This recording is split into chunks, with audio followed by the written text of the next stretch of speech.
بسم اللہ الرحمن الرحیم۔ صرف 5 منٹ کا مدرسہ قرآن و حدیث کی روشنی میں 246واں دن 6 رمضان المبارک۔ نمبر 1، اسلامی تاریخ۔ حضرت یوسف علیہ السلام۔ حضرت یوسف علیہ السلام حضرت یعقوب علیہ السلام کے بیٹے اور حضرت اسحاق علیہ السلام کے پوتے اور حضرت ابراہیم علیہ السلام کے پرپوتے ہیں۔ عراق کے شہر فدان آرام میں پیدا ہوئے۔ بچپن ہی میں اپنے والد حضرت یعقوب علیہ السلام کے ساتھ فلسطین آ گئے۔ حضرت یوسف اور حضرت بنیامین دونوں ایک ماں سے تھے، باقی 10 بڑے بھائی دوسری ماں سے تھے۔ باپ کے دل میں حضرت یوسف اور بنیامین کی شفقت و محبت زیادہ تھی، جس کی وجہ سے سوتیلے بھائیوں کو حسد ہو گیا۔ انہوں نے سازش کر کے حضرت یوسف کو ایک کنویں میں ڈال دیا۔ اردن سے آنے والے قافلے نے انہیں کنویں سے نکال کر مصر کے بازار میں عزیز مصر کے ہاتھ چند درہم کے بدلے میں بیچ دیا اور شاہی محل میں پرورش پائی۔ عزیز مصر کی بیوی نے الزام لگا کر آپ کو جیل بھیج دیا، جہاں تقریباً 9 سال گزارے۔ بادشاہ نے خواب دیکھا تھا جس کی صحیح تعبیر بتانے اور قحط سالی میں حکومت چلانے کی تدبیر سے وہ بہت خوش ہوا اور آپ کو مصر کا بادشاہ بنا دیا۔ تقریباً 80 سال تک عدل و انصاف کے ساتھ مصر پر حکومت کرتے رہے۔ وہاں کے لوگ آپ کی نبوت پر ایمان لائے اور ان کو اعلیٰ درجے کا منتظم اور مدبر تسلیم کیا۔ 110 سال کی عمر میں انتقال فرمایا۔ اللہ نے تفصیل کے ساتھ سورہ یوسف میں ان کا ذکر فرمایا ہے۔ نمبر 2، حضور صلی اللہ علیہ وسلم کا معجزہ، چاند کے 2 ٹکڑے ہو جانا۔ ایک رات آپ صلی اللہ علیہ وسلم کفار مکہ کو دعوت توحید دے کر اپنے صحابہ کرام رضی اللہ عنہم کے ساتھ لوٹ رہے تھے کہ راستے میں ابو جہل اپنے ساتھیوں کے ساتھ ملا اور اس نے کہا، اگر واقعی تم سچے ہو تو اپنے اللہ سے کہو چاند کے 2 ٹکڑے کر دے، ہم تمہارا دین قبول کر لیں گے۔ آپ صلی اللہ علیہ وسلم نے چاند کی طرف دیکھا، چاند 2 ٹکڑے ہو گیا۔ پھر چند لمحوں کے بعد دونوں ٹکڑے مل گئے۔ اس پر ابو جہل فوراً بولا، اے محمد، واقعی تم جادوگر ہو، تم نے ہماری آنکھ پر جادو کر دیا ہے۔ نمبر 3، ایک فرض کے بارے میں، وارثین کے درمیان مال میراث تقسیم کرنا۔ وارثین کے درمیان مال میراث تقسیم کرنا۔ رسول اللہ صلی اللہ علیہ وسلم نے فرمایا، مال وراثت کو کتاب اللہ کے حکم کے مطابق حق والوں کے درمیان تقسیم کرو۔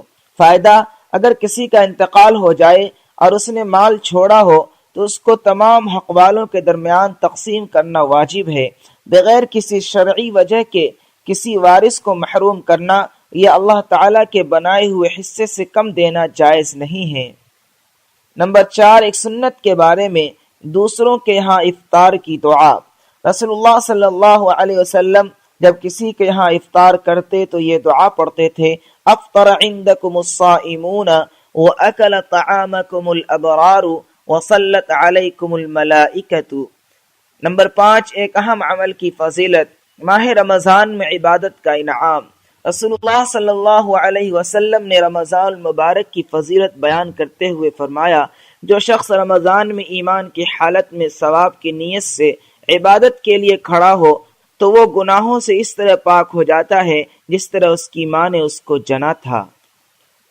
نمبر 6، ایک گناہ کے بارے میں، یتیموں کا مال کھانا۔ قرآن میں اللہ تعالیٰ فرماتا ہے، جو لوگ یتیموں کا مال ناحق کھاتے ہیں وہ لوگ اپنے پیٹوں میں آگ ہی بھر رہے ہیں اور یہ لوگ عنقریب آگ میں داخل ہوں گے۔ نمبر 7، دنیا کے بارے میں، دنیا کا فائدہ وقتی ہے۔ قرآن میں اللہ تعالیٰ فرماتا ہے، اے لوگو، تمہاری نافرمانی اور بغاوت کا وبال تم ہی پر پڑنے والا ہے۔ دنیا کی زندگی کے سامان سے تھوڑا فائدہ اٹھا لو، پھر تم کو ہماری طرف واپس آنا ہے تو ہم ان سب کاموں کی حقیقت سے تم کو آگاہ کر دیں گے جو تم کیا کرتے تھے۔ نمبر 8، آخرت کے بارے میں، دوزخیوں کا سب سے ہلکا عذاب۔ دوزخیوں کا سب سے ہلکا عذاب، رسول اللہ صلی اللہ علیہ وسلم نے فرمایا، اہل دوزخ میں سب سے ہلکا عذاب اس شخص کو ہوگا جس کی دونوں جوتیاں اور اس کی ڈوریاں آگ کی ہوگی، جس کی وجہ سے اس کا دماغ ہانڈی کی طرح کھولتا ہوگا۔ وہ سمجھے گا کہ مجھے ہی سب سے زیادہ عذاب ہو رہا ہے، حالانکہ اسے ہی سب سے ہلکا عذاب ہو رہا ہوگا۔ نمبر 9، طب نبوی سے علاج، انجیر سے بواسیر کا علاج۔